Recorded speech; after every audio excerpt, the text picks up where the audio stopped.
महाराष्ट्राच्या विकासासाठी मोदी सरकारला पुन्हा एकदा सत्तेवर आणलं पाहिजे असं प्रतिपादन गडकरी यांनी केलंय। आज सोलापुरात भाजप उमेदवार डॉक्टर जयसिद्धेश्वर शिवाचार्य यांच्या प्रचारार्थ आयोजित सांगता सभेत ते बोलत होते। पार्क मैदानावरील सभेसाठी प्रचंड उकाडा धग असतानाही गर्दी झाली होती। सुशीलकुमार शिंदे हे आपले चांगले मित्र आहेत, पण ते या वयात निवडणुकीसाठी का उभारले? त्यांनी अपेक्षित विकास साधलेला नाही। सोलापूरकरांनी भाजपला साथ दिली आहे आणि यंदाही देईल असं सांगून गडकरी म्हणाले, सोलापूरला पाणी कमी पडू देणार नाही। इथल्या धार्मिक पर्यटनासाठीचे रस्ते चौपदरी करण्यात येत आहेत। शहरातील उड्डाण पूल जागा ग्रहणाचं काम 3 महिन्यात पूर्ण होईल। याचबरोबर शहरात महापालिकेने ठराव करून दिला तर एअर बस ही सुरू करू अशी घोषणा त्यांनी यावेळी केली। शेतकऱ्यांचा सगळ्यात महत्त्वाचा मुद्दा कोणता असेल तर पाणी आहे। आम्ही महाराष्ट्रातल्या शेतकऱ्यांचा आणि देशातल्या शेतकऱ्यांचा पाण्याचा प्रश्न आम्ही सोडवल्याशिवाय राहणार नाही, हीच आमची प्राथमिकता आहे। तुम्ही आम्हाला भारतीय जनता पार्टी एनडीएला निवडून द्या।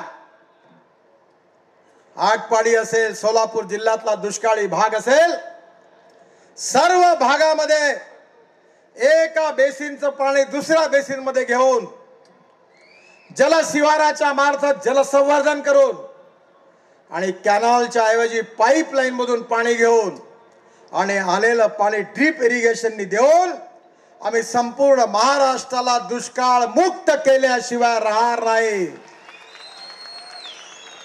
हे वचन देण्याकरता मी आपल्याला आलो आहे।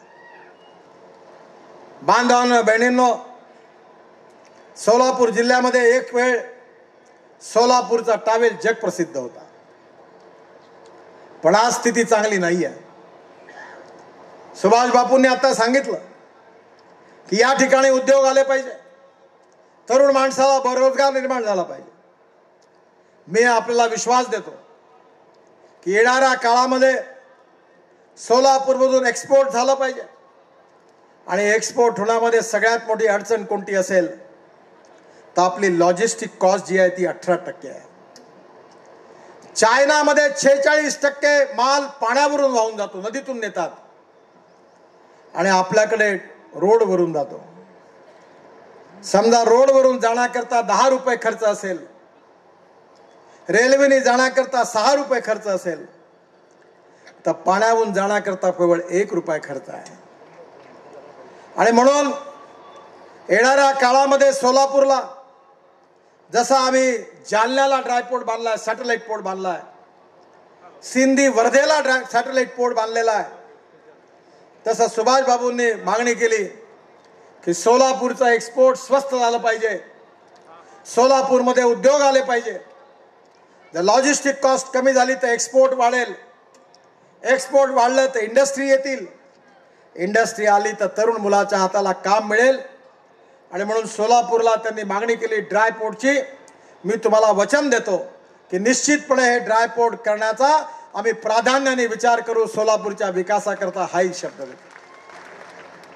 दोस्तों, ज्यादा समय न लेते हुए सिर्फ मैं 2 पंक्तियों में जो स्वर्गीय प्रधानमंत्री अटल जी का जो छोटा सा कविता है मैं उसको फिर दोबाराना चाहता हूं। हमारा देश यह कोई जमीन का टुकड़ा नहीं है, हमारा देश कोई जमीन का टुकड़ा नहीं, यह जीता जागता एक राष्ट्र पुरुष है। हमारा देश कोई जमीन का टुकड़ा नहीं, यह देश जीता जागता हुआ एक राष्ट्र पुरुष है। कश्मीर इसका सिर है, कश्मीर इसका सिर है, कन्याकुमारी इस देश के चरण हैं। कश्मीर इसका सिर है, किरीट है, तो कन्याकुमारी इस देश के चरण हैं।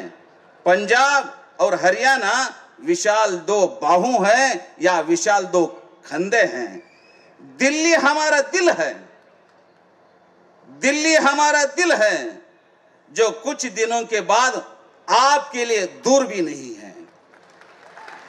दिल्ली हमारा दिल है, यह अर्पण की भूमि है, यह आनंद की भूमि है। हम जिएंगे तो इसी देश के लिए, हम जिएंगे तो इसी देश के लिए, और मरेंगे तो भी इसी देश के लिए। मरने के बाद हमारी हड्डियां गंगा जल में फेंक दिया जाए तो उनमें से भी आवाज गूंजेगी, उनमें से भी आवाज गूंजेगी कि भारत माता की जय, भारत माता की जय, भारत माता की जय। देशात आणि राज्यात सुरू असलेल्या रस्ते बांधणीविषयी त्यांनी माहिती दिली। महाराष्ट्रातील दुष्काळ हटवण्याचा संकल्पही त्यांनी यावेळेस जाहीर केला।